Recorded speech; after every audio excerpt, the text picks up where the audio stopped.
সরকার তো বহুবার চেঞ্জ হয়েছে, এইভাবে কেউ পালায়? বাইতুল মোকাররমের ক্ষতি কেন পালাবে? আজকে যে মেসাকার, সবচেয়ে এফেক্টেড কে হয়েছে? যে ভোগ করছে সে হয়নি, তার পরিবার। দ্বিতীয় স্বাধীনতার পরে যে সরকার, তারা যে এজেন্ডা আছে, তার মধ্যে একটা আছে, আমরা বহুবার শুনছি এই কথাটা, zero tolerance, but we mean it. আচ্ছা, একটা মেসেজ প্রথমেই যাবে যখনই আপনার সম্পদ বিবরণী ফর্ম দিবেন, এর বাইরে কি কি থাকলো পরে দেওয়ার সময় তো আপনি একটু সচেতন হবেন। দুর্নীতি প্রতিরোধে এটা প্রথম কাজ হবে কিনা বলেন? এটা একটা মেসেজ যে I have to pay my wealth statement.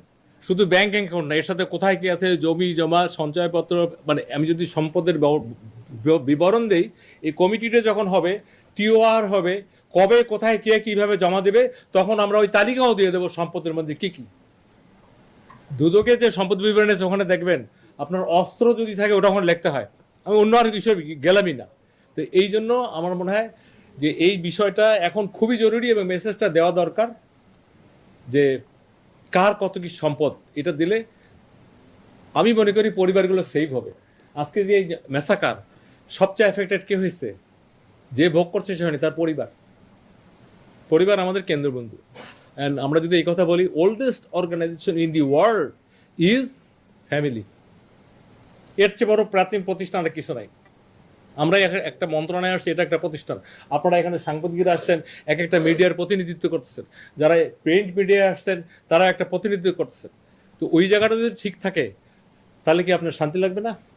আমরা যাতে শান্তিতে মানুষ ঘুমাইতে পারে, তারা যাতে একটা স্বাচ্ছন্দ্য জীবনযাপন করে, এবং আমরা সামাজিক জীব।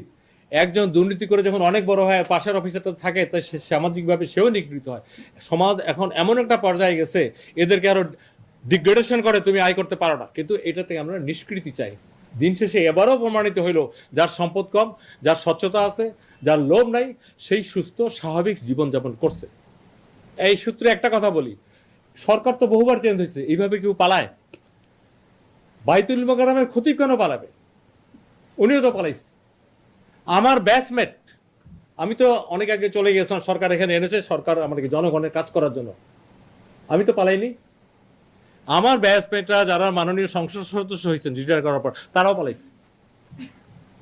সংসদ সদস্য হয়েছে আমার ব্যাচমেট কয়েকজন, টিকিটের এমপি। আপনাদের কাছে আমি জানি না what is the message, by I am talking very hard and reality. যেটা আমরা দেখছি, দ্বিমত থাকতে পারে, কিন্তু দিস ইজ দি রিয়ালিটি।